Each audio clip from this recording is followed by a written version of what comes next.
here with Josh Myers from Sparrow The Dirty Birds. Hey guys.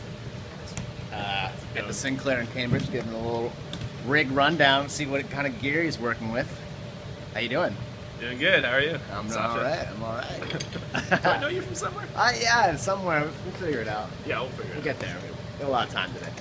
All right. Well, why don't we start with the bass, Josh? Who's playing today? This is the Mulan P Classic. I got it last year. Love it. Basically, P bass, P pickups, tone knob, volume knob. It sounds great. Clean tone. It's really important. What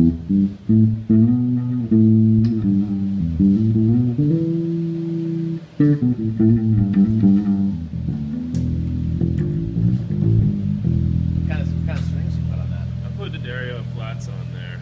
Oh, they're flats on it now? Yeah, kind of recently. Ah. It's cool. They used to have just the regular round wounds.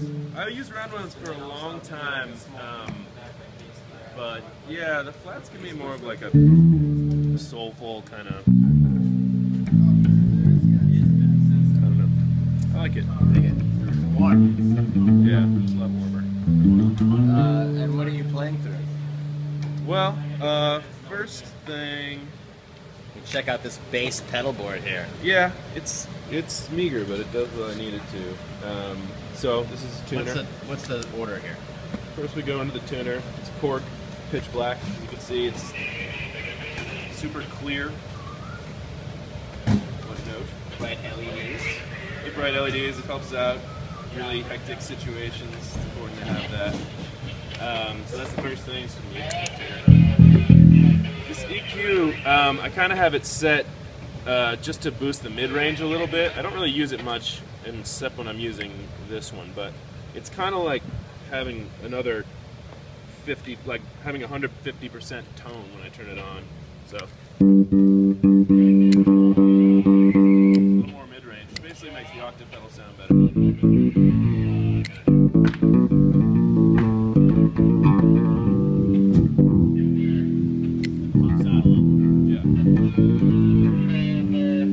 So Octave Pedal is OC2 by Boss, classic. Really simple, sounds amazing. Generally just use the octave one, keep direct at 12 o'clock most of the time, but you get that. If you want it really subtle, you almost can't hear it, but it's nice. Sometimes you want it full on octave.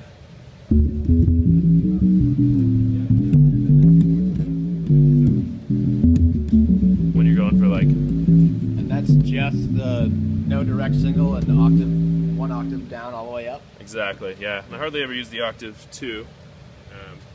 Maybe I will someday. But yeah, this thing sounds great. I love it. Especially when you put it with this guy. The 80s MXR envelope filter sounds amazing.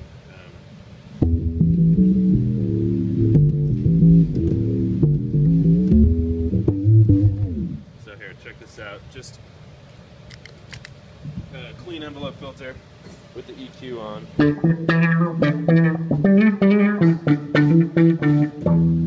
EQ off.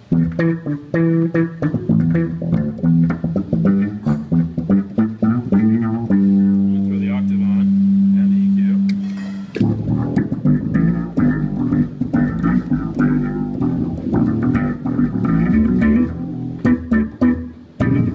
So that's that. So you have them close enough together you can step on both of them at the same time? Yeah, exactly. Clever. Clever. That's right. Got a big feet though, it's important. So that concludes the funk section of this pedal board. There are 2 different drives here, one by Mulan, the same company that made this bass there in Korea. This is really cool for like kind of gainy boost. I can keep the settings the same always, but let me check this out.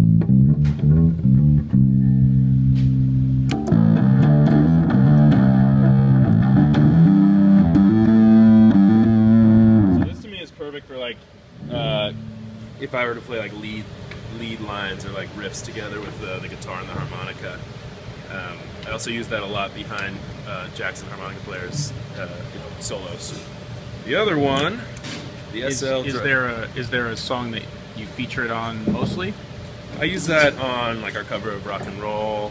I use use it in too much at the beginning, but mostly it's just sort of like the extra boost. I like the tone of it a lot on its own, but it sounds great with these two together. What's the other little guy there? This is the SL Drive by Exotic. It has 4 different settings if you open it up on the inside. I have it set to super bass. So it was designed as a guitar pedal, but in this mode it's fucking great bass. So check this out, it's kind of like a fuzz tone. And I use that a lot behind guitar solos to kind of fatten up the tone, fatten up the sound, so, you know, clean.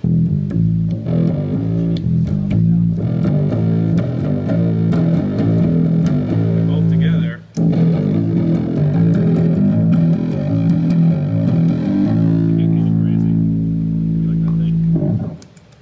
And the last thing is digital delay, DD7. There's a lot of settings, and I've used it in a lot of different ways in other projects. For now, pretty simple delay, and it can get cool when you're just doing sort of crazy, loopy, weird stuff.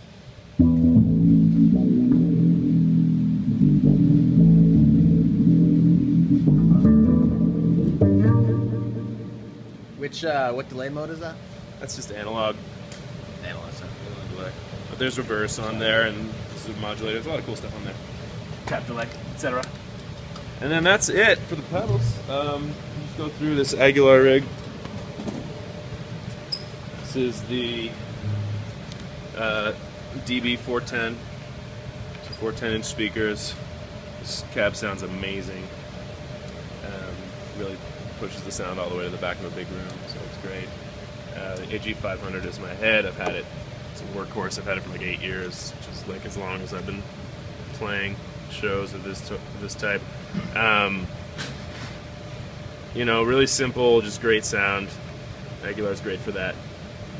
And it's got that direct out there. Yeah, direct out on the front. Sound guys are always looking for. They're happy to find it. No DI box needed for you. Bingo. Travel light. You want to go through your settings? Yeah, sure. I mean, close to flat. Changes from night to night based on the room, but you know, doesn't need a lot of gain unless, you know, playing some crazy loud thing. I like to, if I need a little bit more presence in the high end, I'll just turn the treble up a little bit and keep the high mid down, because I don't want I want sort of like the sparkly high end of the tone to come out, so I use that. So here, check this out.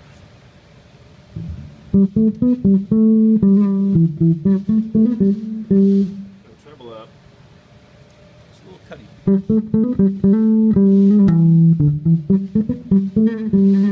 Hopefully that comes through that speaker. But yeah, that's it. That's my rig. All right. What do you think? So, where do people go to figure out where to see you next? Oh yeah, well, you can go to sparrow.com. Check out our tour page. sparrow.com/tour. Yeah. Be on the road a lot this year, I think. I think so. We'll see you out there. All right.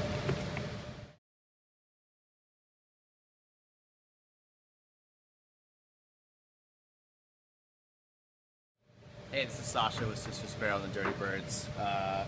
We just did a rig rundown with Josh Myers, the bass player, and next week we're going to take a look at this monstrosity. It should only take us about an hour and a half to go through all these pedals. I think it should be fine. So that's just there. Disgusting. All right, this will take about 3 months to cover.